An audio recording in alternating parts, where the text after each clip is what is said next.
Hey everybody, welcome back to the LuckyDog podcast. This is your host, Elias Roush. This podcast is sponsored by EliasRoushMedia.com, photo, video, digital media production. Today we are discussing The Matrix Resurrections. The Matrix Resurrections 2021 American science fiction action film produced, co-written, and directed by Lana Wachowski. It is the sequel to The Matrix Revolutions 2003 and the fourth installment in the Matrix film series. Now, before I go hog wild with it, kind of just like in most recent IPs, the Spider-Mans and the End Games and all these major IPs that have that require you to have some exterior knowledge going into seeing the films. I'm going to try to dance around as many spoilers as I can for the premise of the film before getting into the non-spoiler review and then getting into the spoiler review.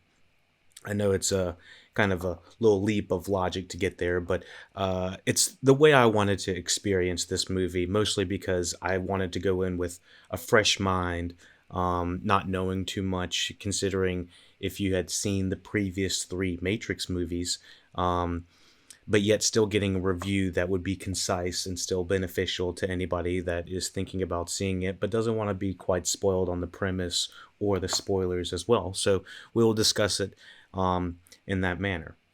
So, yes, the film obviously stars the main cast of Keanu Reeves, but I don't want to really say too much anything other than that. I think the title kind of maybe gives away more than I would like it to, but why? So the film was produced by Village Roadshow Pictures and Venus Castina Pictures Productions, and distributed by Warner Brothers Pictures. Set 60 years after the events of Revolutions, the film. Okay, so this is the premise. Real quick before we get into the premise, very high expectations for this film franchise, and progressively the movies in the franchise have not mostly gotten better. I think the pinnacle was probably between the end of the first movie and the beginning of the second one. Around that time, you had the pinnacle of the Matrix. And so for everyone that has seen the first three Matrixes, the anticipation going into this is really high. However, can you go into this movie not having seen the other Matrix movies and still enjoy it?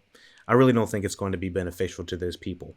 It's going to be kind of like watching the fourth season of a series that you haven't seen the first three seasons of. I don't think it would, it's not really made for those type of people that are going in fresh, let's just say. So clearly they've made this movie for, let's not say the hardcore fans, but at least people that really enjoyed the films, maybe some of the other works they had of them. I think they had comic books and they also had other adaptations, games and stuff like that. This is a very fourth wall breaking style of a movie that I think could work on one hand. It feels very much like we're in the mind of the writers of what they were thinking when they were trying to make the movie. Now, with saying that, did they accomplish that? Well, in my opinion, I feel like this movie is kind of unbalanced. It's fighting with nostalgic references, even flashbacks of the previous movies, alongside trying to reinvent what this IP is for the next generation. Clearly, I don't think they want to put a cap on this, on the Matrix. They want to reboot it, kind of restart it back up. But with doing that, they're going to have to explain the last movie to us, which is something I'm not exactly sure that the Wachowskis, when they were making it, wanted or were going to 100% going to do. I always felt like this series had very big, ambitious ideas regarding the technology and the tonal, thematic, the themes that were running through this IP. But the problem with it was the way that they were trying to explain it and quote unquote fix the problem, fix the virus, fix the matrix, whatever, was through you know, through the previous movies, it was through love. And that was my biggest issue, I felt like, from the previous movies. So going into this, I was kind of, um, I was hesitant a little bit, just in a way, walking into it, knowing that I didn't think the movies were getting progressively better from the first one. The first one was so revolutionary in the way that it was shot, the way that it was brought us into this new digital age of this world. And I feel like they haven't not blown our minds, but really had a good self reflection of what the Matrix is since the first installment in 2000.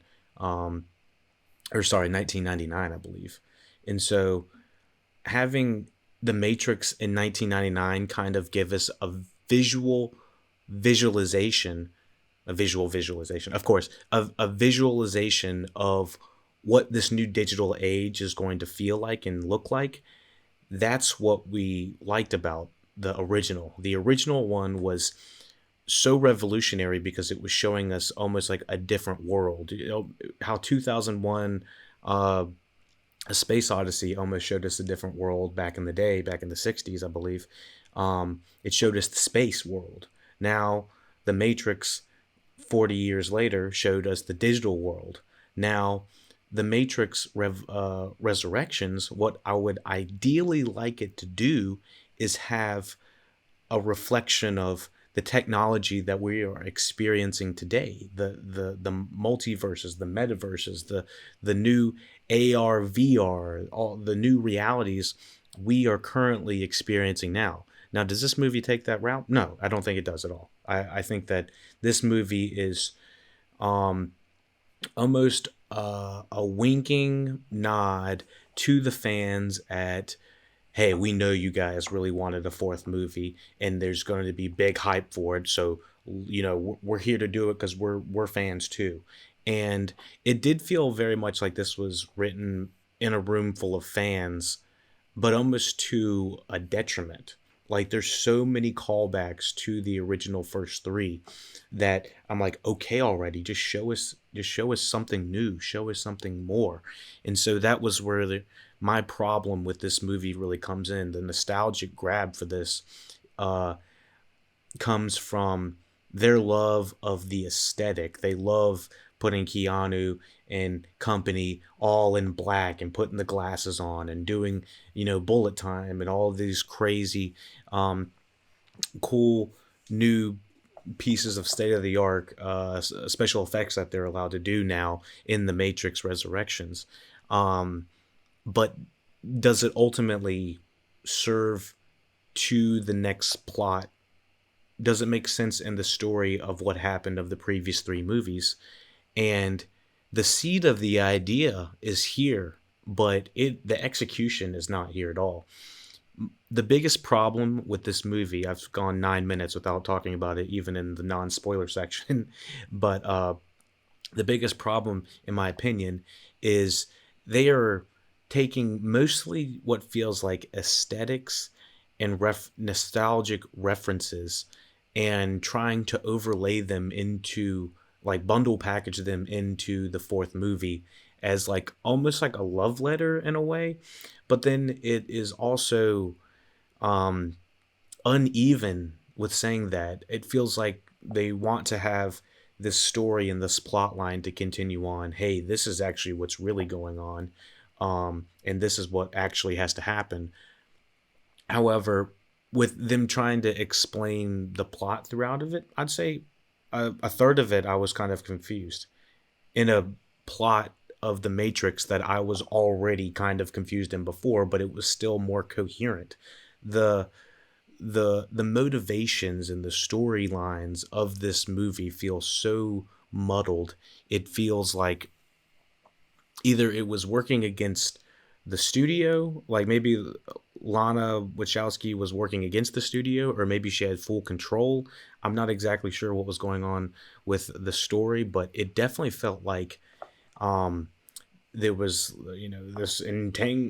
this uh, this pull, this give and pull, I guess, take and pull, whatever, of the nostalgic references kind of overtaking what was actually happening in the story. It came to the point where it was just literally flashes of the previous movies were happening while we're watching this movie. I'm like, why are we flashing so much, doing these flashbacks to this previous three movies, to the extent where it didn't feel like it was serving the plot anymore. It just felt like it was a fan made film at some point. I was like, y'all need to pull back on the nostalgic references, because it's uh, overtaking what's happening in this movie. So, with saying that, let's hop into the actual non-spoiler section of this movie. We're going to talk about the cast that's in here, because I kind of wanted to not know who the cast that was in here originally. So, with saying that, I'll give a quick rating of 6 out of 10, mostly because this movie did not impress me in ways that its hype is leading into it. And I'm sorry that the hype is so high for it, but it's got the same directors, it's got a lot of the same at least one of the same director. I know the other Wachowski did not decide to join in, but it has Lana. So we have one of the same directors. It felt like the same aesthetic, but it's this was Danielle Masakasi and John Toll were on the cinematography, as opposed to Bill Pope, who was the cinematographer on the first three. I definitely feel like it has a slightly different aesthetic, just because I think they might have been still filming on film when we were in the original Matrix 99. I don't have that aesthetic pulled up right now, but there's definitely like a grainier texture to the original movies, that this one has more of a sleek film to it. Let's hop into the cast of this. So, of course, we have Neo, played by Keanu Reeves. We have Carrie Ann Moss returning, Lambert Wilson, Jada Pinkett Smith reprising their roles from previous films in this series. Yahya Abdul Mateen II, Jessica Henwick, Jonathan Groff from Hamilton. I loved him in that. Neil Patrick Harris, everyone knows him. Priyanka Chopra Jones. I think that she's the wife of one of the Jonas Brothers at this point. And Christina Ricci. The film was okay. So we already talked about the production and all that. So it's set 60 years after the events of the revolutions. The film follows Neo, who lives a seemingly ordinary life under his original identity, Thomas A. Anderson, Mr. Anderson. But when a version of Morpheus offers him the red pill and reopens his mind to the world of the Matrix, which has become more secure and dangerous in the years since the Smith infection, Neo joins a group of rebels to fight a new enemy. Which ultimately, once you start to hear that kind of premise, it's like, well, wasn't that like previously what was happening in the other movies? And yeah, kind of. I mean, isn't most of the Matrixes, all right, we got to like fight in the Matrix to get out of the Matrix, to fight the robots, to destroy the Smith's machines or whatever. And at the end of that previous movie, so assuming you saw the end of the Revolutions movie, Neo is like, he goes full on Jesus and just like straight sacrifices himself into like a cross and Like it looks like it overpowers the machines, and the machines are just like floating away. And that one guy named Mouse is yelling at everybody, "Yeah, yeah, yeah, we won!" And it's like, that was a little bit premature there, Mouse. Let's not ever do that again. So yeah, that was like basically what happened at the end of the third movie. So while coming into this, our expectations are high as hell. Basically, we know that Neo's the one, sacrificed himself, and at the end of that movie, I think the Oracle and the Architect are like having a conversation how there's just going to be peace for a very long time, which in this movie we find out didn't exactly happen to the degree that they had predicted. Um, Again, uh, it kind of feels like they're taking elements of the previous movies and trying to quote unquote reboot what's happening, but also saying, yeah, but what happened in the previous movies didn't really all do all that much, and give or take what Morpheus was predicting. Um, Following the release of Revolutions, the Wachowskis denied the possibility of another Matrix film, though rumors emerged since then, about a possible fourth Matrix film, and the studio constantly expressed interest in in reviving the franchise, hiring Zach Penn to write a new screenplay after the Wachowskis refused to offer to create more sequels. In late 2019, a fourth Matrix film was finally announced, with Lana Wachowski returning as the director without her sister, and Reeves and Moss reprising their roles. Filming started in February 2020, but was halted the next month by COVID-19 pandemic. Wachowski toyed with the possibility of shelving the project and leaving the film unfinished, but the cast insisted that she finish it. Filming resumed in August 2020, concluding 3 months later. So this was definitely shot during the pandemic. Matrix Resurrection had its world premiere in Toronto, Canada on December 16th, 2021. It was released by Warner Brothers Pictures theatrically in other countries on the 22nd of December. It is also available for streaming digitally at the ad-free tier of HBO Max. That's actually how I watched it in the United States for a month, beginning on the same date. Critical response to the film was generally positive. The performances and action sequences received some praise, though the writing and visuals were criticized. I gotta say that the visuals were hit and miss on here for me. Some look great, some look like the MCU effect of just standing behind a green screen.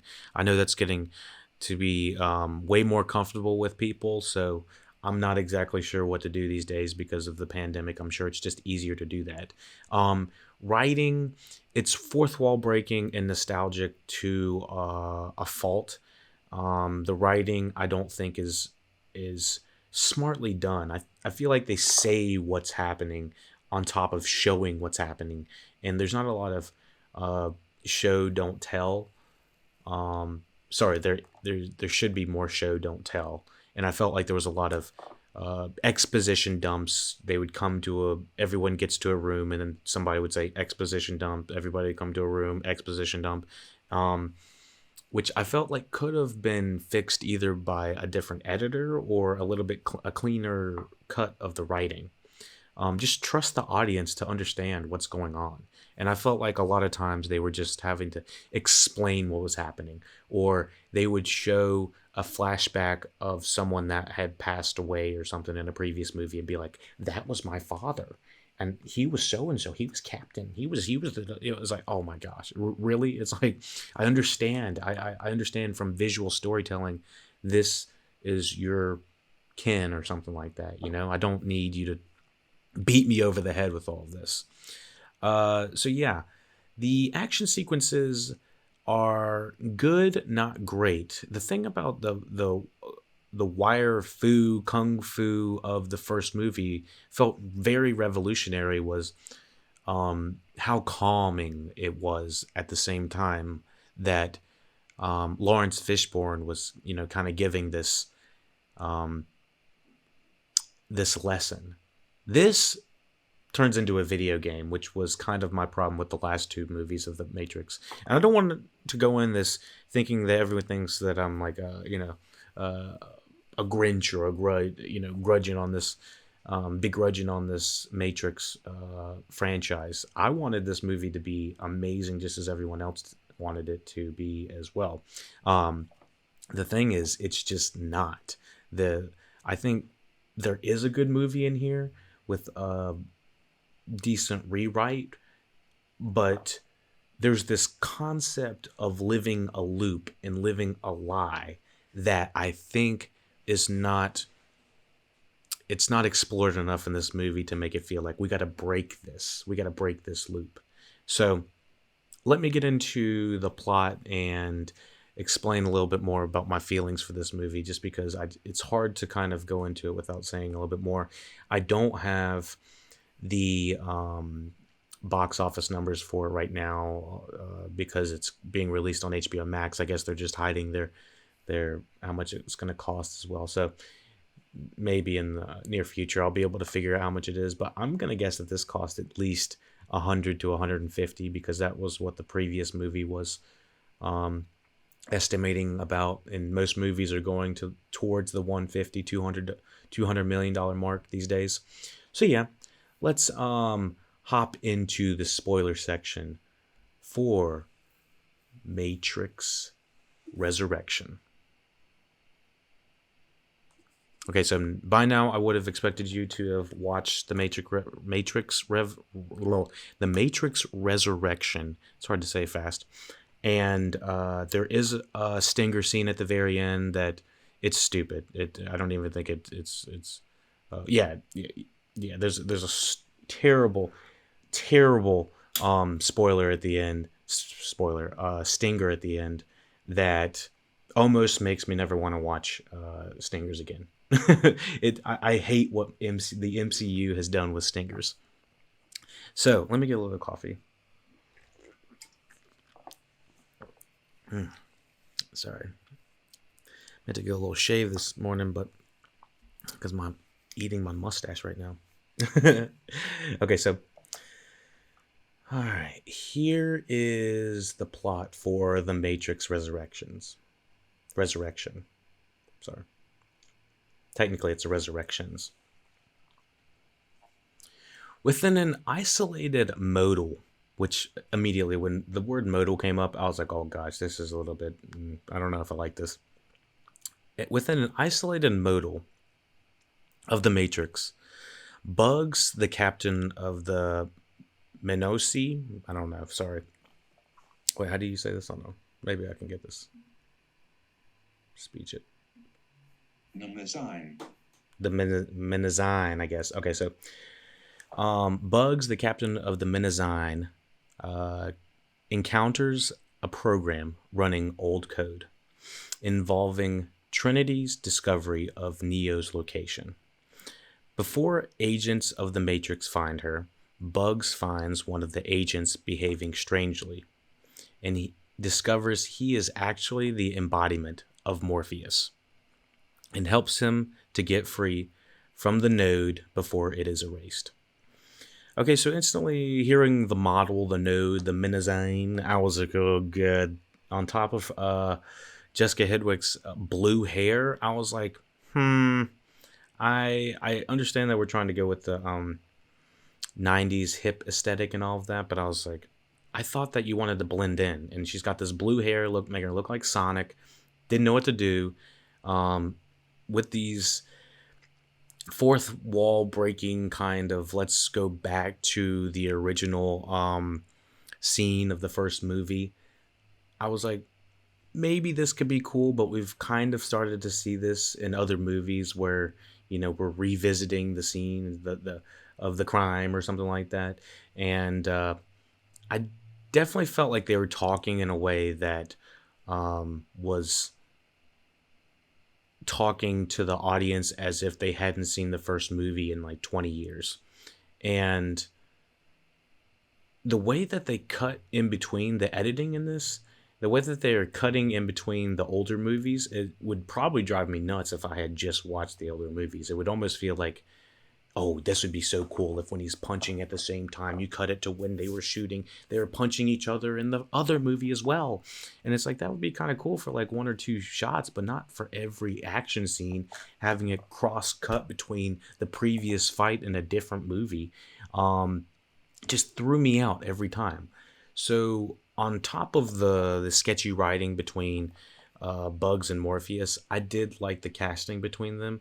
I'm a big fan of Yahya Abdul and Jessica Hedwig. I thought Jessica Hedwig was one of the stronger aspects of Iron Fist, which was not a very good show. But apparently she actually knows how to whoop some ass. And Yahya Abdul Mateen, Doctor, aka I guess I can't really say too much. Uh, oh, he can play his role so well. I think he's a very charismatic guy to watch on screen. And so having him play Morpheus, but in a slightly different role, I felt like it could have been done. Was it explained well? I don't think so. Um, Neo, now in The Matrix as Thomas Anderson, is a successful video game developer, creator of a trilogy of games based on his dreams of The Matrix, which is an awesome idea. It's like he's stuck in this loop and he's having dreams about it and he's actually still in the loop.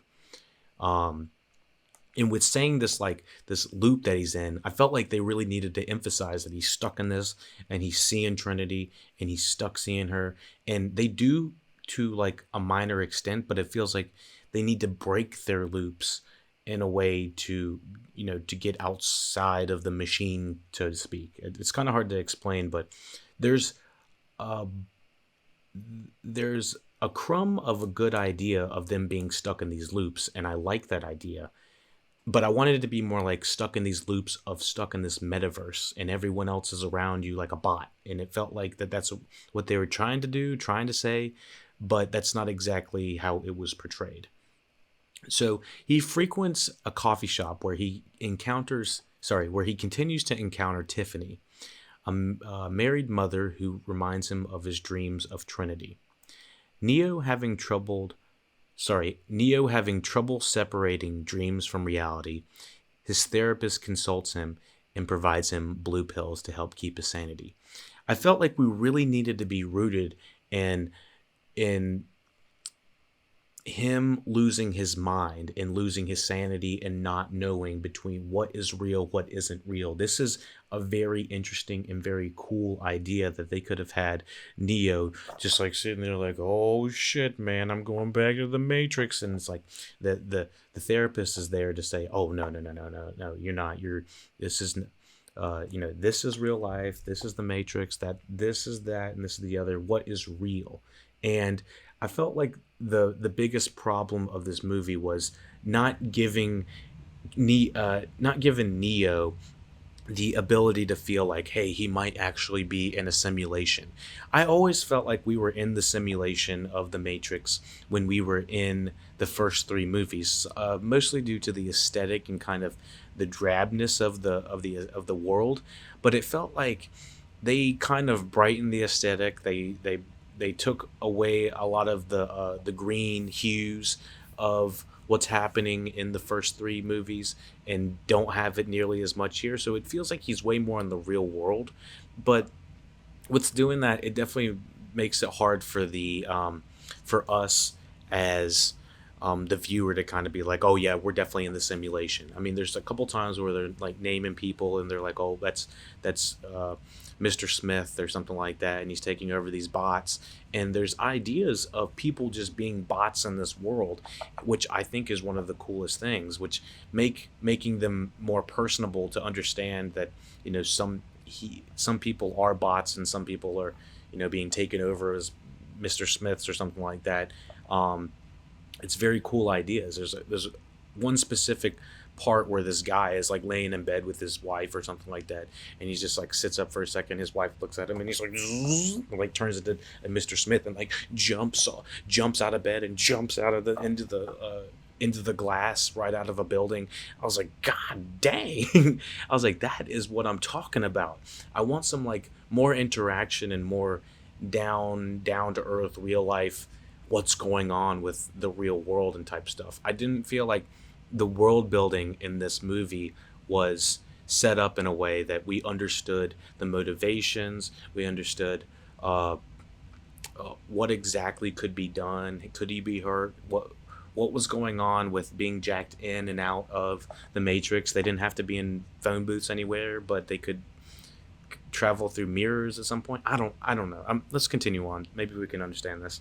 What I'm saying is, ultimately, this movie was overly confusing and heavily nostalgic in ways that didn't serve the plot. Um, so we could having Neo in this first half of this movie kind of being confused as hell. I thought he was confused as hell and removed from the third movie. Um, they need to quit dampening his powers in the Matrix, because he's like, I guess having Superman just be super the whole time is not interesting, because I think most people want to see more of Neo, whooping ass and stuff like that, and flying around and doing all this crazy shit. But really, since the third movie, they've had to dull him down. They keep him in a train station for the first little bit of the third movie. Um, they blind him the second half of the third movie, so he can't see. This movie, the first half, they make him basically have he can't. He's having like distorted. Uh, a distortion from reality and stuff like that. It's like, come on, if he's the one, let him do some shit. Oh my goodness. So Neo having trouble separating dreams from reality, his therapist consults him and provides him blue pills to help keep his sanity, which is, we could have gotten all of this in like maybe 15 minutes if they had a quicker edit, but I feel like it probably takes at least 25 to 30 minutes to understand how far in, how deep he is into the Matrix. Because at some point I was like, wait, is he really in the real world or something like that? I was like, what's going on? So at some point, however, Neo refuses to take his medication and notices an intruder in the private instance of his game. And so there are flashes of him being an older man and looking completely different when he is looking in the reflections of things in the game, I guess, or of the illusion. And that's pretty cool. I thought that, I was like, all right, so we got something there, but it feels like it's dropped just like that. It didn't really matter that he looked like a different person or not, or if that he appeared to look like a different person. How did that matter? It didn't matter at all. Um, so he notices an intruder in a private instance of his game, but this instance is later deleted by by Smith, his business partner, who claims their investors, Warner Brothers, which I was I was very impressed that Warner Brothers wants to get so meta with um, how they want. Um, they probably do want a fourth Matrix, and it's kind of like the conversations they probably had behind the scenes a little bit. They're like, let's be meta about it and stuff like this. And there are times when you can be meta, but this is like, it feels like, all right, it sounds like we're just listening to conversations y'all had on the phone before y'all actually made the decision to make the movie. So Smith, his business partner, who claims their financiers, Warner Brothers, want them to make a sequel to their trilogy. Um, and his business partner is played by Jonathan Groff, which I felt like they needed to like really push that forward. Like, they didn't feel like they had any chemistry together to really have that type of rapport. They didn't have any rapport in that way. Keanu has this young buck who is young and eager. He's like the millennial version. And when I say millennial, I do mean millennial, but somewhere between 40 and 25. Um, that there's these young millennial like nerds that are all talking about, what do you really want in a Matrix Resurrections or in a fourth Matrix movie? And they're talking about it as if it would be like a fourth Matrix game, I believe. But it's funny, for all the things that they're talking about. They're like, the media doesn't know, the people don't know. They're talking about the cat tricks in the stinger scene at the end. I was just like,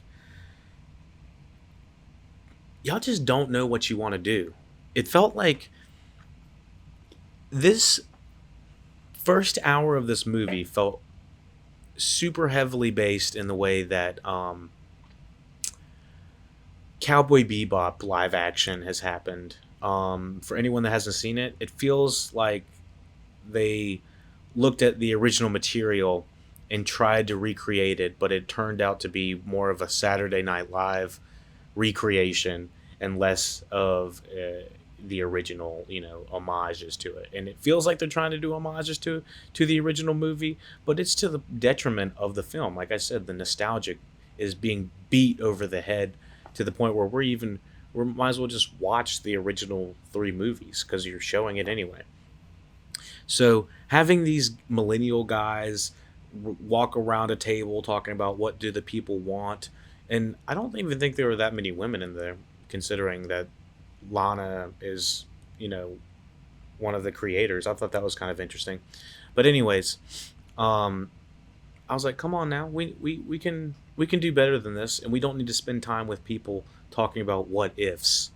And I don't mean to be harsh or to be rough on the crew and everything because I understand how difficult it is to make a movie. It's close to nearly to impossible to make. But with saying that, it's like this is a really high bar right now, and having people explain to us how important the bar is does not make it any better. You know, um, that's my thing. So outside the Matrix, Bugs and Morpheus locate Neo's signal within the Matrix, despite the general belief that he had died at the end of the Machine War. They trace Neo to Anderson and realize he subconsciously had to run the modal instance to allow Morpheus to be freed, which is like, okay. Okay. And I still, to me, to now, even at this point, I don't even understand why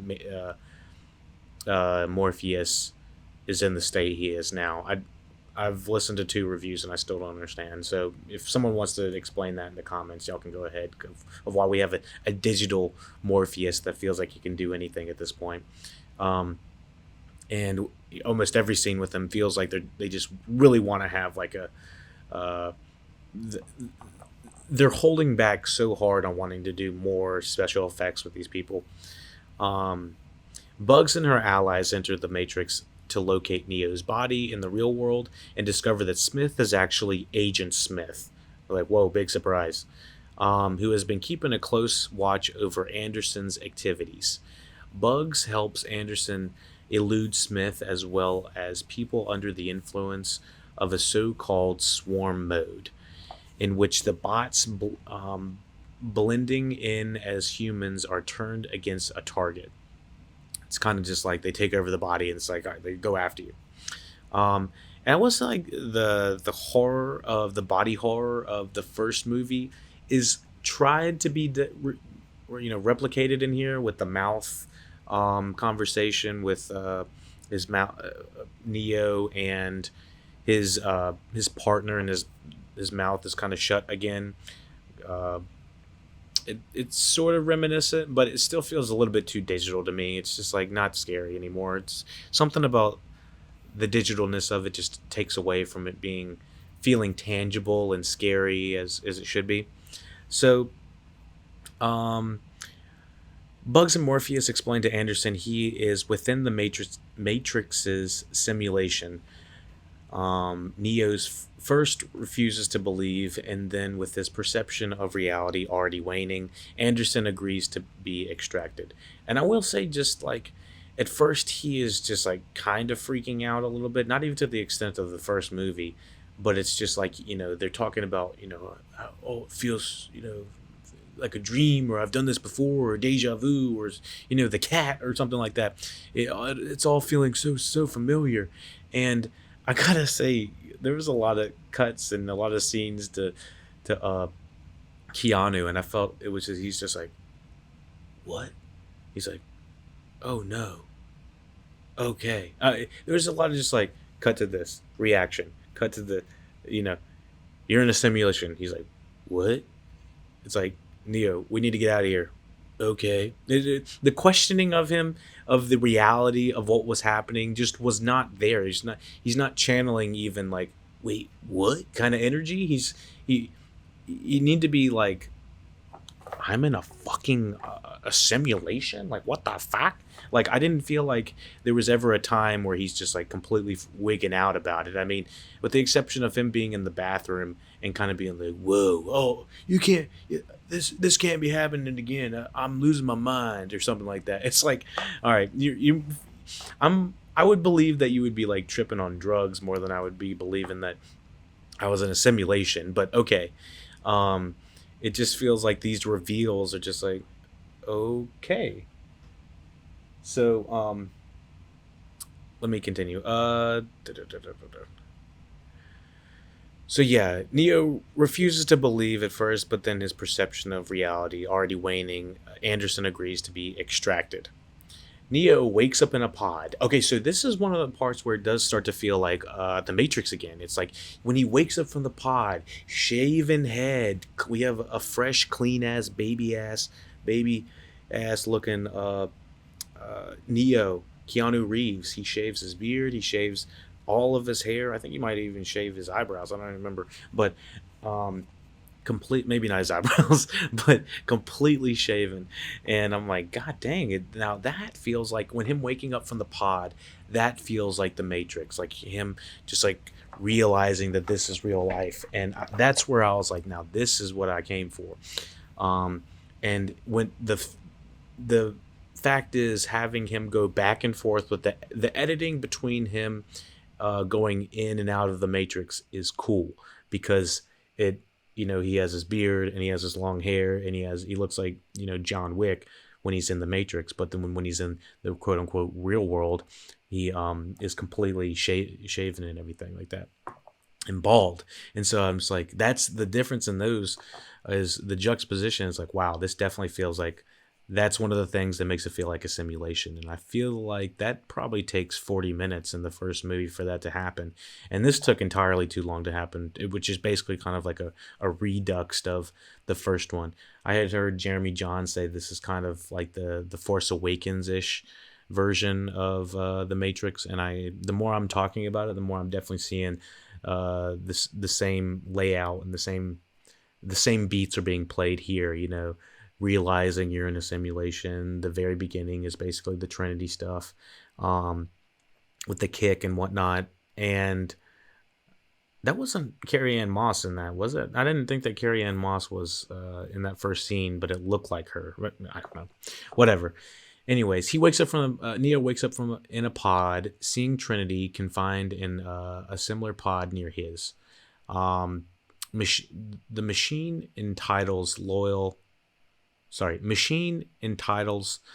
to humans, however, recover him before he can free her. I don't know.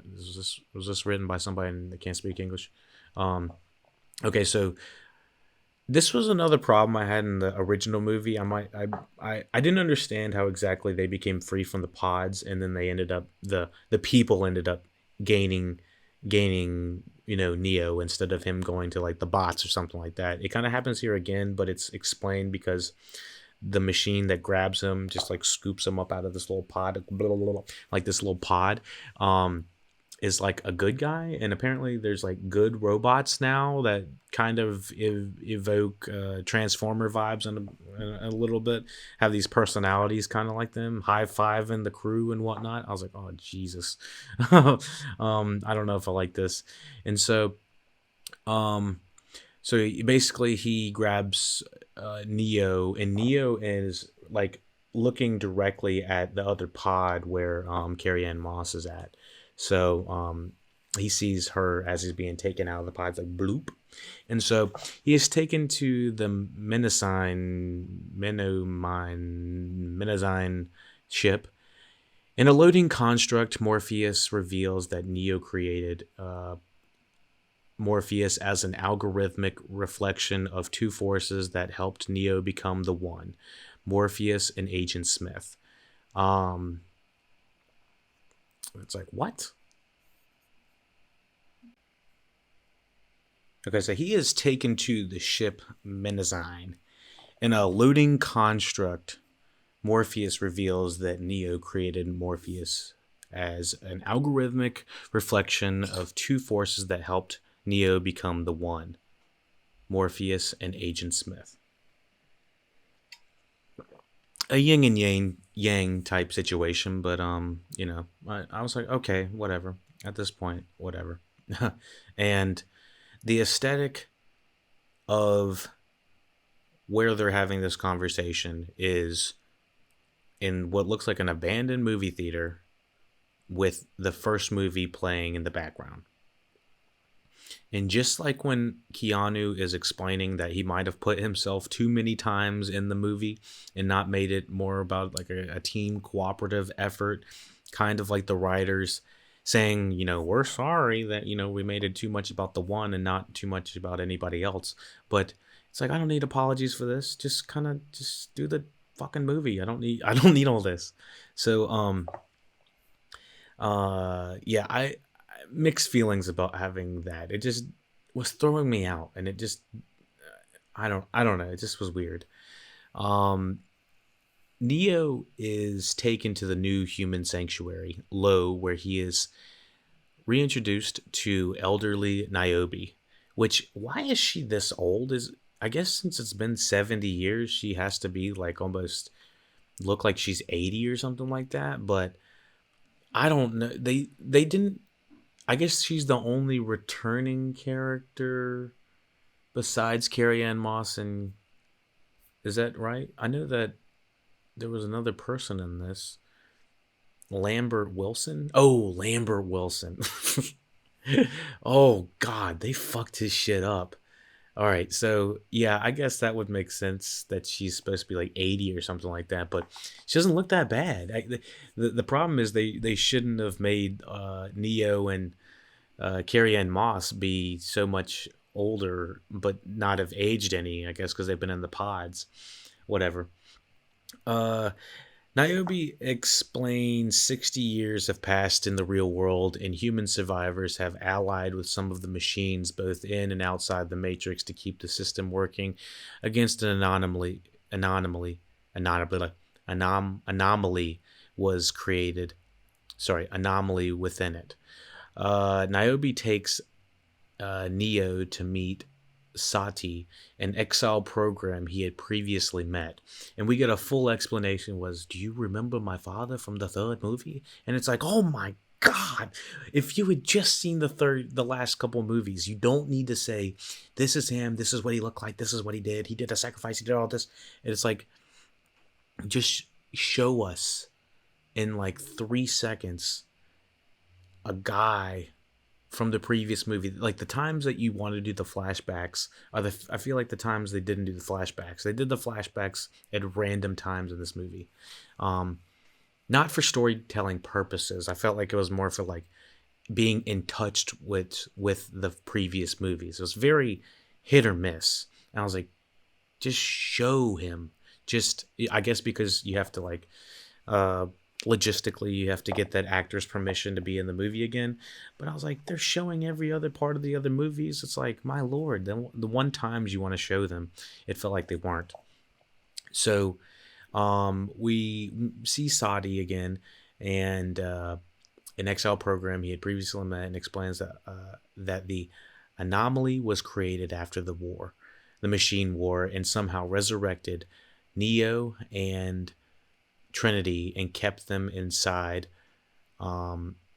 kept them isolated from others. Sorry. Though Neo wants to rescue Trinity, Sadi warns against it. Niobe orders Neo to remain outside the Matrix, but Bugs, Morpheus, and others defy her in order to free Trinity. And I guess we do understand the connection of the energy that is produced between Neo and Trinity. It's eventually explained that their wanting each other produces more electricity or more power or energy, which I'm like, okay, I'll take the bait for that, but I'm not gonna just like take it blindly. The stakes of understanding what could happen if it goes wrong, I don't think are established here at all. And this is one of the problems of the middle section of this movie when it comes to bringing them into the real world. Once again, it's one of the least interesting parts of the movie. Um, that the stakes are not established of, I guess, if things go wrong and Trinity is not rescued, then, their bunker could be, outed or something like that in the real world. I don't understand exactly what the stakes are again, because I felt like they're just starting the war kind of back over a little bit, but like I said, I was confused.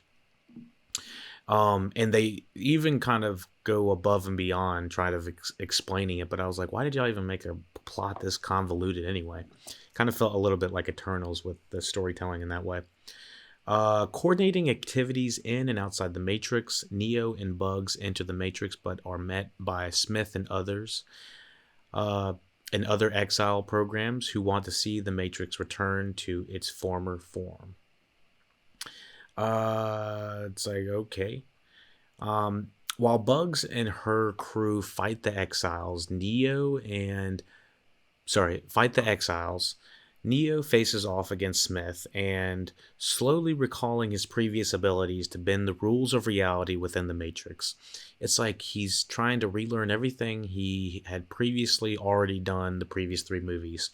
And like I said, if you had just watched the previous movies watching this, you're like, dude, you know so much. You can fly, you can whoop ass, you can stop bullets, and now you got this force push thing going on.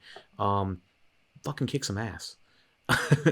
And so, having him dulled down every movie for some reason is kind of annoying. So, okay, with Smith defeated, which I didn't even feel like it was like a full defeat. Every time that we've defeated Smith in all these movies, it felt like the final defeat, and he just ends up coming back somehow. I don't know why he would think fighting him, fist popping him left and right 1,000 times is really going to do any difference, because he's a program. Bugs takes Neo to Tiffany's repair shop, but before Neo can talk to her, his therapist appears and immobilizes Neo. And for some reason, he has like all of this, like, okay, I guess this is explained here. He can manipulate time, unlike Neo. The therapist reveals himself to be an analyst, a program that succeeded the architect, studies the human psyche, and has since grown more powerful. Okay, so there was not really a time I really felt like this thing was actually a program. Every time Hugo Weaving was on screen, I felt like he channeled robot energy. He channeled cold, heartless, calculating statistics of this is what I got to do next. And I still felt like Jonathan Groff was channeling more of a personality and not so much robot personality. I guess that's one of my problems as well. I did think I compared the Matrix to Terminator, the Terminator series, in that way as well, and I was getting very late stage Terminator vibes when watching this as well. So he's succeeded the architect. He studies the human psyche and has grown more powerful than you could ever imagine. He saw Neo and Trinity die at the end of the machine war, but created the resurrection pods to study them. Which, okay, just it feels like when someone doesn't know when to end a story and they're like, and then, that kind of thing. So he wants to build the resurrection pods to study them. Through countless iterations, he found that individually the two conditions.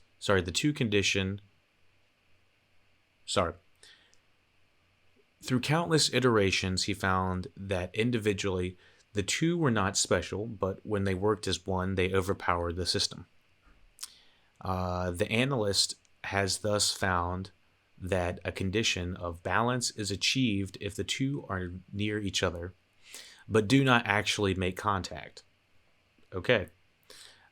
Since Neo's liberation has destabilized the system, the machines prepare to reboot the Matrix again.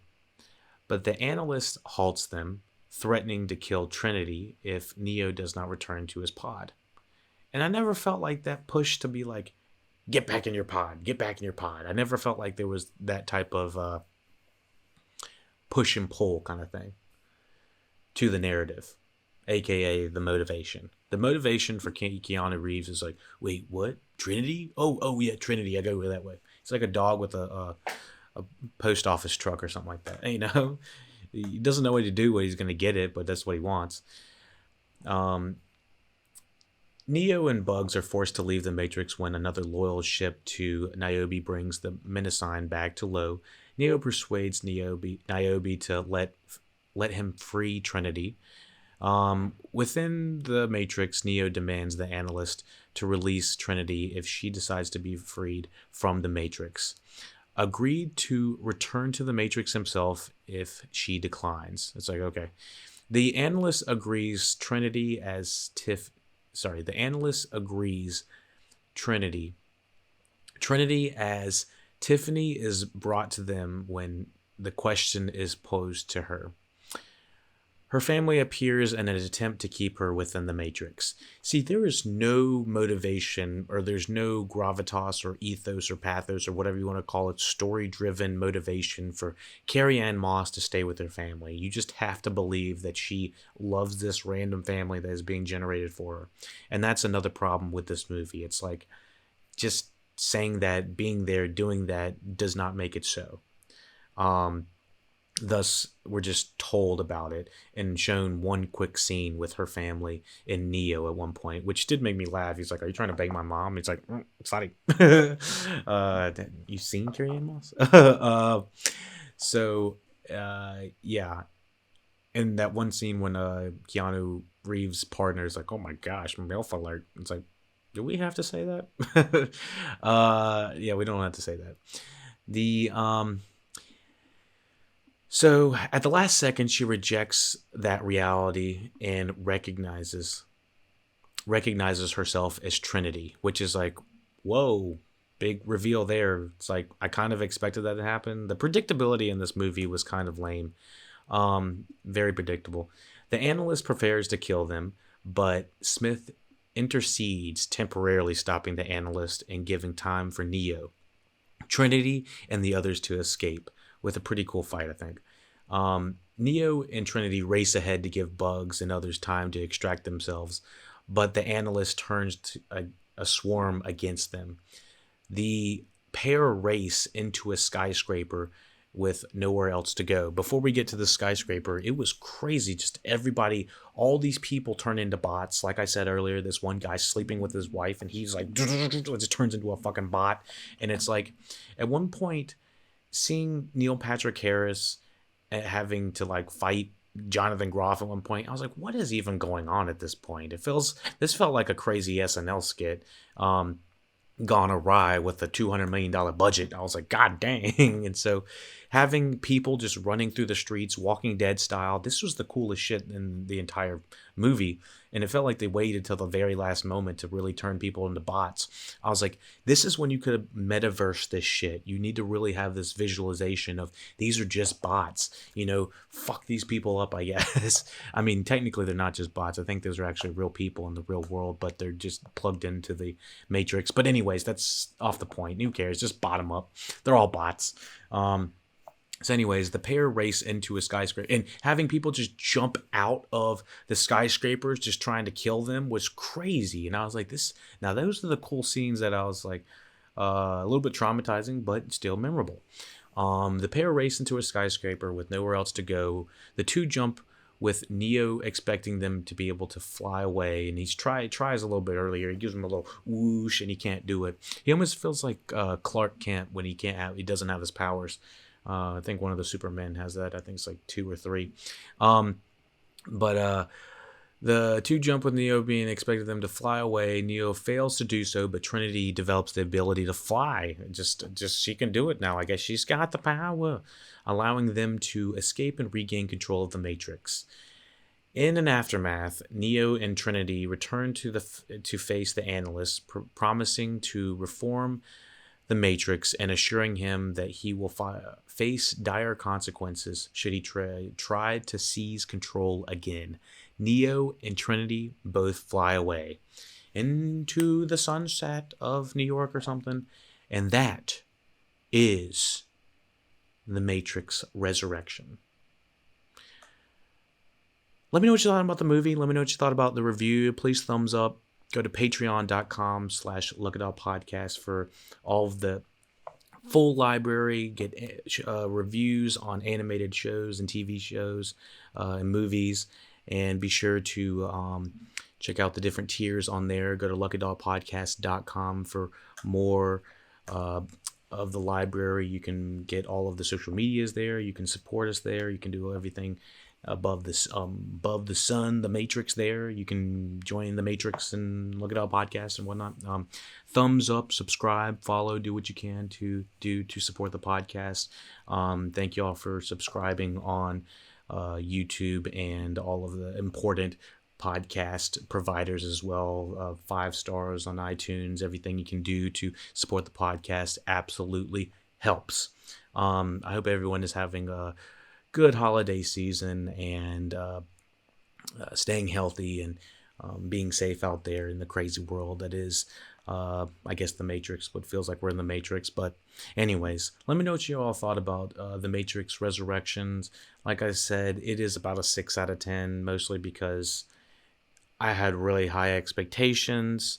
The look of it just didn't hit for me. The story did not do it for me. The action was not nearly even as memorable, and it's just, there's so many things about this movie that feels so messy, and the editing feels like it's just holding it back in so many ways, unfortunately. I do think that there's a good story in here, but the editing is just like, it just takes me out every time. So and yeah, there was one character when they're fighting at one point. Lambert Wilson comes back from like the second or third movie, I think. I think he might be in the second movie, and he is just blurting out like the most bizarre things that probably the majority of the fans were actually thinking about. And it's like, dude, blurting out, being self-aware about bad stories and IP is not making it any better. Let's not do that. It kind of feels like the Deadpool effect of then everyone is now talking to the camera and talking to the audience. So let's reel that back a little bit and see what we can do. I don't think that this is a great installment in the films. It makes the third one look a little bit better, in my opinion, just as a completed story. This just feels like, and then. If this was a story on television, this would be like the backdoor pilot of where they introduce a whole bunch of random characters to, do the spinoff in the next couple movies. But that's just kind of what it felt like. And again, the supporting cast for this, they did a good job, but they weren't memorable like the original Matrix was. Like Joey Pants, I didn't even ask for that guy to be memorable, but he just captured the screen. And having Morpheus in the Matrix in the first movie felt like he participated a lot more. And he hasn't quite as much since. They don't know what to do with the Morpheus character, I think, after the second movie. And so once he finds the one, he's just kind of like relegated to the back seat. So let's see if we can kind of clean this up, maybe make it a little bit better. I don't know. What does it need? A limited series of kind of explaining what the world is again? The thing is, the Matrix can be so many things, but it's not. It's kind of limited in scope. I think you can expand the scope of it completely, up in the story, and kind of make it more relevant to what today's day and age is. That's what I would do if I was making it. But yeah, let me know what you would do. Let me know what you thought about the movie. Take it easy.